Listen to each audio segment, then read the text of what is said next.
Olá, nerds de todo o multiverso, eu sou o Igor de Mello e a série O Zorro está sendo um grande sucesso no Prime Video, e com razão, afinal, a série é maravilhosa em diversos aspectos. Eles conseguiram um feito notável ao reimaginar um dos personagens mais icônicos da cultura pop, que é o Zorro, e a nova série é estrelada pelo Miguel Bernardial, e trouxe uma versão fresca e ao mesmo tempo fiel do clássico Herói Mascarado. Então no vídeo de hoje eu te explico com detalhes o que aconteceu no episódio 10 da série, que foi o último, por enquanto, que foi bem intenso e deixou portas abertas para uma segunda temporada, hein? Mas antes vamos recapitular rapidamente algumas coisas que rolaram ao longo desses 10 episódios e que foram resolvidas nesse final. No primeiro episódio, o Don Diego de la Vega ele retorna a Los Angeles depois de descobrir que o seu pai foi assassinado. Quando ele retorna, é revelado uma coisa chocante, que foi o Zorro, o homem por trás do assassinato do Alejandro de la Vega. Tá sem entender, né? Porque, tipo, se Diego retorna e ainda vai se tornar o Zorro,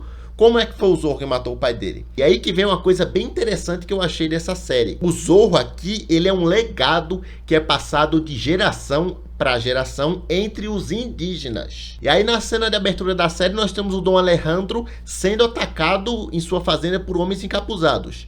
E eis que surge o Zorro. E é uma belíssima cena, muito bem coreografada, trilha sonora e fotografia impecável. E aí o Zorro ajuda o Alejandro e tal. E antes de ir embora ele diz algo intrigante para ele. Temos um acordo, Sr. de la Vega. Não se esqueça. Eu sei.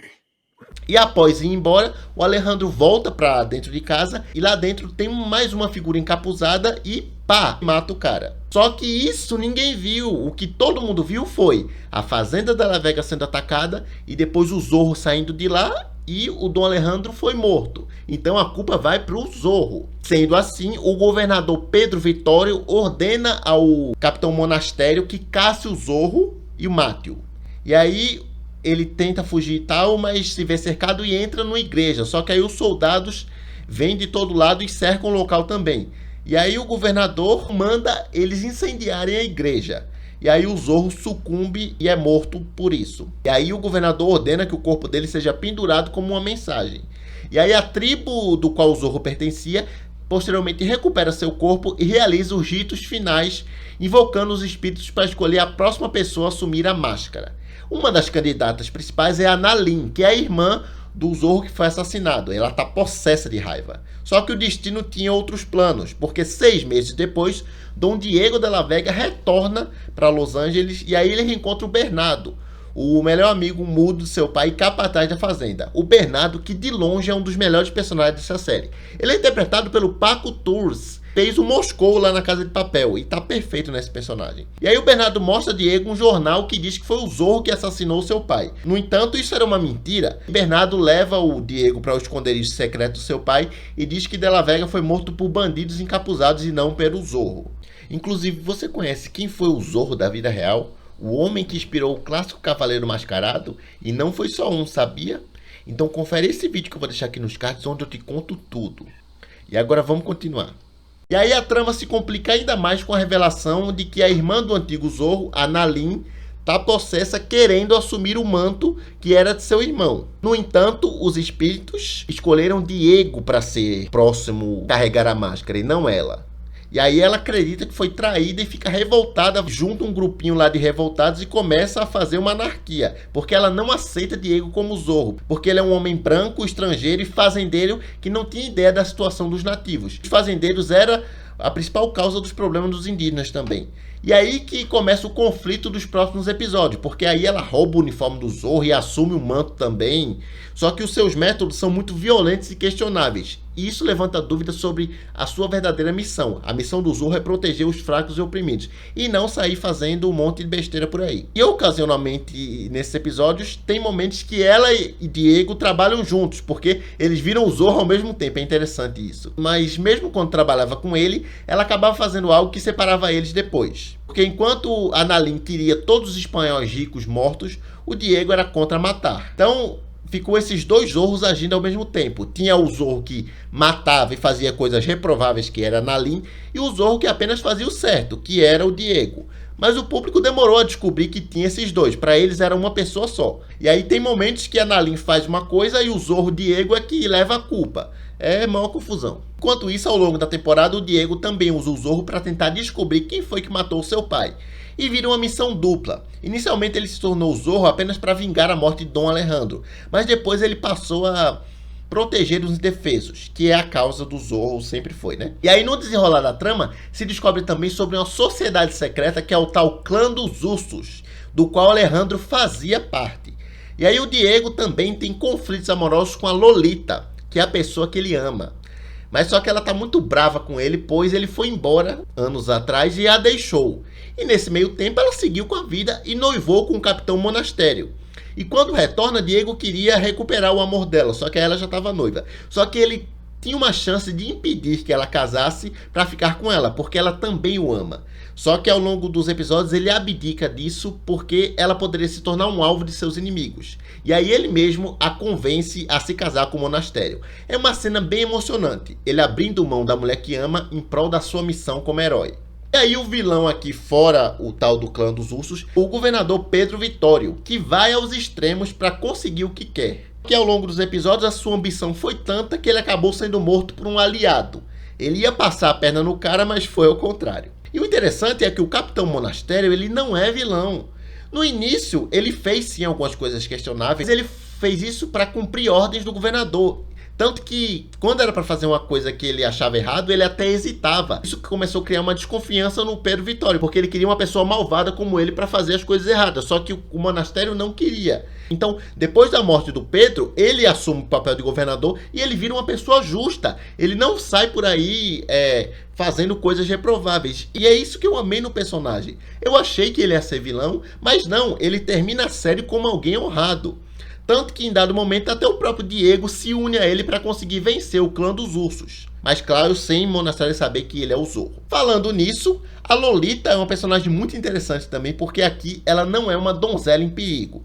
Inclusive o lema dela basicamente é: mexeu comigo, eu meto bala. A mulher não perdoa ninguém, meu amigo. Tanto que com pouco contato com o Zorro, ela descobriu facilmente que era o Diego. Eu achei maravilhoso isso. E aí, o Clã dos Ursos faz a proposta de recrutar Diego. Afinal, ele era filho de Alejandro e tem uma fortuna enorme que pode ajudar nos planos dessa organização. E o Diego aceita.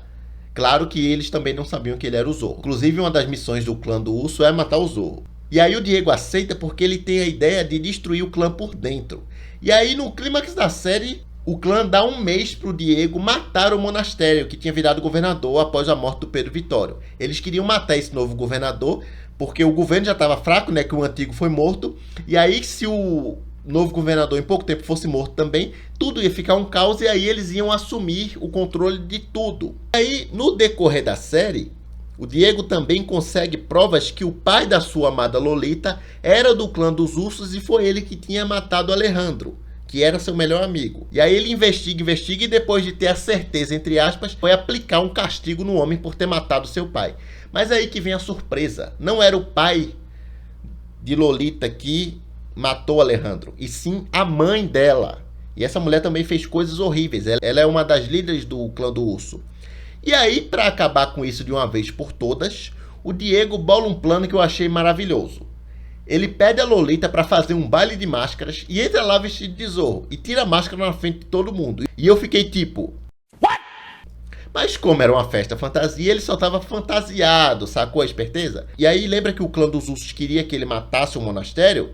Então o Diego entra lá e começa a provocar o homem e acaba que os dois vão lá pra fora para fazer um duelo, do qual o Diego luta com ele e acaba o matando na frente de todos. Com isso, o Clã dos Ursos conseguiu o que queria, correto? Errado, pois era tudo armação. Depois de matar, entre aspas, o Monastério, Diego vai até o local de encontro onde está todos os membros do clã e, para surpresa deles, o Monastério aparece com um exército e aí o pau tora, meu amigo, maior luta. O Diego parte para cima da Lucia, que é a mãe da Lolita e a pessoa que matou seu pai. Aí eles têm uma luta intensa, mas ela consegue ferir o Diego, porque ele já tinha sido ferido por ela alguns dias antes. E aí ia dar o golpe mortal quando aparece a Lolita e atira nela para salvar Diego. Com o coração partido, claro, afinal era a mãe dela.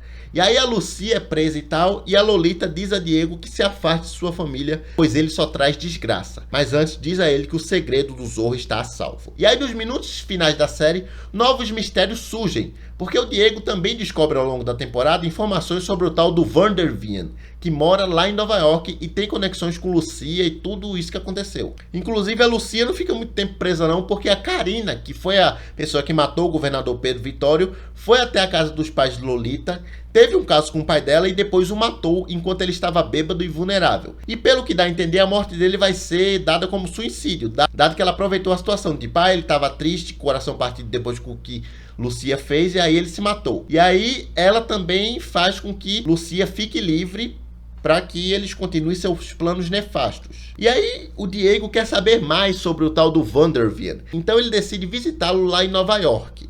Mas antes de partir tem uma cena muito interessante. Ele vai até a Nalin e dá a ela o título de Serpente Vermelha, porque apesar dela ter feito muita merda, ela teve um arco de redenção ao longo da série. Chegando a Nova York, o Dom Diego envia um convite para o Vander Wien. Entretanto, os planos tomam um rumo inesperado quando Vander Wien, ciente das intenções do Diego, ordena que os homens incendiem o hotel onde Diego e sua comitiva estão hospedados. Claro que o Zorro já estava a par da traição de Vander Wien e aparentemente escapa antes de qualquer tentativa contra sua vida seja realizada. E o episódio 10 se encerra com uma belíssima cena do Zorro em cima de um prédio e vemos uma vista panorâmica da Nova York dos anos 1830, indicando que teremos sim uma segunda temporada, até porque tem vários mistérios em aberto. E o próprio Zorro deixa claro uma coisa: vou voltar. Dou a minha palavra. E sobre a segunda temporada ainda não foi confirmada, mas é só questão de tempo, porque a série estreou em 19 de janeiro no Prime Video e conquistou rapidamente o top 10 de séries mais assistidas na plataforma de streaming. E se torna mais notável ainda pelo fato de que, infelizmente, a série foi lançada sem muito marketing, mas conseguiu mostrar ao que veio. E o Zorro também conseguiu uma sólida aprovação de 89% no Rotten Tomatoes. Então vale muito a pena assistir, galera, de verdade. Desde o primeiro episódio, a série cativa. Há uma leveza e diversão permeando a narrativa com histórias bem desenvolvidas que fluem naturalmente, principalmente nas cenas de ação que são muito boas. Então eu preciso de uma segunda temporada dessa série pra já, porque ela já se tornou uma das séries preferidas que eu assisti na vida, que eu vou recomendar pra todos a partir de agora. Mas e vocês? O que acharam de O Zorro? Me conta aí nos comentários. E eu vou ficando por aqui, até o próximo vídeo. Valeu!